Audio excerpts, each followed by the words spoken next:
Before our first cruise, we thought we had everything figured out. We booked it, watched videos, planned everything. But even with all this, we still ended up making mistakes. And not small mistakes either. We're talking things that cost money, wasted time, and made parts of the trip more stressful than it needed to be. So in this video, we want to walk you through the 10 things we wish we knew before boarding our very first cruise. And we want to go beyond generic tips. We're going to tell you what matters, why it matters, and what we would do differently this time around. If you guys are new to this channel, my name is David. And my name is Jimmy. And welcome to Wave Travelers, where we share cruise experiences, travel tips, and honest reviews to help you plan for your next trip. If there's one early mistake first timers make, it's waiting too long to look at the Royal Caribbean app. That's where a lot of the value is. Things like the drink package, Wi-Fi, specialty dining, and excursions. The reason is simple. Onboard prices are usually higher, and on popular sailings, the better options can sell out, especially for specialty dining and shore excursions. So even if you're undecided, we're checking out prices early and comparing before you board. And what people don't always realize is that if prices drop before the cruise,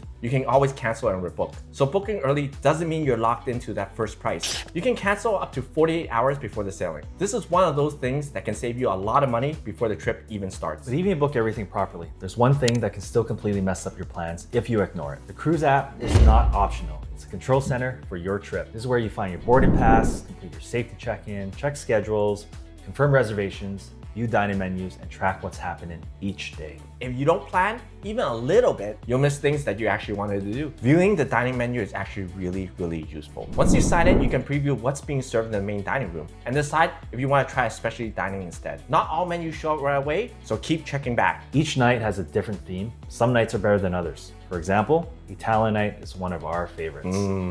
The next thing is reserving shows. The main production shows book up really fast. If you don't reserve, you'll end up in the standby line. And they start letting people in 15 minutes before the show starts. You'll end up usually standing in the back. Even if you miss reservations, people cancel and schedules update all the time. So don't just check once, keep checking leading up to your cruise date. If you ignore the app, you will miss things guaranteed. And once you actually get on the ship, that's where a lot of first-time mistakes starts happening. Boarding day might sound simple, but it's actually one of the most chaotic part of the trip. When you arrive at the port, you'll be greeted by port attendants offering to take your luggage. You don't have to give it to them, but from our experience, it makes things so much easier, especially if you're carrying large luggages with you. Tips are optional, but we usually give around $5 per person. Your room isn't ready right away. Your luggage isn't with you yet, and there's a lot of people all trying to figure things out at the same time. Rooms are usually ready around 1 p.m. and luggage typically arrives later in the afternoon, sometimes after 4 p.m. If your luggage hasn't arrived yet by the evening, there may be an issue, like a missing tag or something flagged during your screening. So you need to go check with security on deck 2. This is where we messed up the most.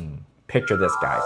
You're ready to enjoy that first day, warm weather, and you realize swimsuit is in your luggage. That's not how you want to start your trip. That's why it's so critical to have everything in your carry-on bag. It matters more than people expect. If you want to hit the pool, grab some lunch, or even just relax, you're going to need the essentials with you, like flip-flops, sunglasses, meds, and anything else important. Before you board, it's also worth thinking about medication. A lot of first-timers worry about seasickness. The good news is on bigger ships, most people are completely fine. For myself, I get motion sickness on roller coasters, but I was completely fine on a cruise, although everyone is different. That said, it's still smart to be prepared just in case. In Canada, Bravo is easy to get at a pharmacy, and in the US, Dramamine is a common option. If you're Asian though, don't forget that Tiger Balm. And one practical tip, if motion sickness does bother you, mid-ship and lower decks actually feel the most stable. Once you get past boarding, the next mistake happens in a place everyone goes right away: food.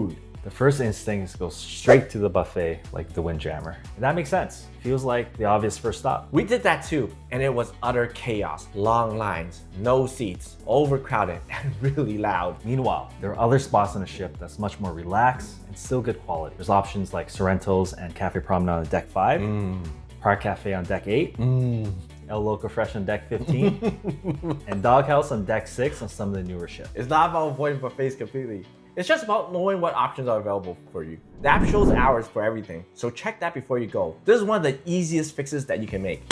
Hey guys, if you're finding the content helpful, don't forget to like and subscribe. Cruise cabins are smaller than what most people expect. They're not bad, just compact. If you don't organize properly, it's gonna get messy fast. Magnetic hooks really help. You can hang hats, bags, lanyards, instead of just leaving them everywhere. When your luggage arrives, unpack everything right away. Use those drawers, hang those clothes, and store those suitcases right under the bed. Now, it sounds minor, but It's gonna make your room feel way bigger for the rest of the trip. And storage isn't the only issue. Power is another one. Outlets can feel limited, especially with multiple people and multiple devices in a room. And not all power strips are allowed. Surge protectors are usually prohibited as a fire hazard. That's why portable battery chargers are a lifesaver. It feels minor right now until everyone's trying to charge everything at night. One of our favorite activities is the flow rider, but lines build up super quick. So go early. You don't want to wait in line for an hour just for your turn. One of the main attractions, CocoCay, can be confusing because it's not just one beach, it's divided into multiple zones. There's free areas like Oasis Lagoon, Chill Island, and South Beach, and paid areas like the Beach Club, Hideaway Beach, and the Thrill Water Park. And the one key thing is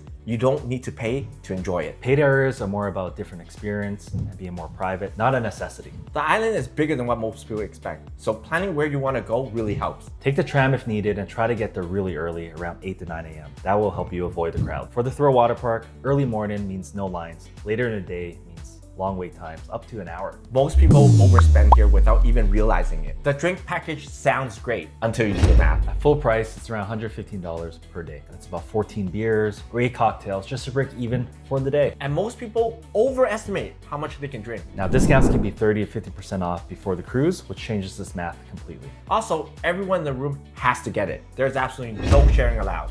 There's steep penalties if you try to share. It's just not worth risking your trip. If you're a lighter drinker though, you can bring 1 bottle of wine per adult and 12 standard size 17-ounce cans, which is about 500 ml of non-alcoholic beverages. Sometimes you just want that fizz. At the end of the day, cruising is an awesome vacation, but knowing these things ahead of time makes it smoother, less stressful, and often less expensive. If we knew all of this before our first cruise, we would have enjoyed it a lot more from day one. So hopefully this helps you avoid the mistakes that we made. Drop a comment down below on which tip you found to be most helpful. Thanks for tuning in, and don't forget to like and subscribe. Sailing off.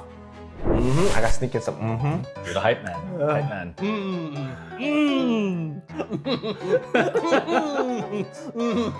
Sailing off.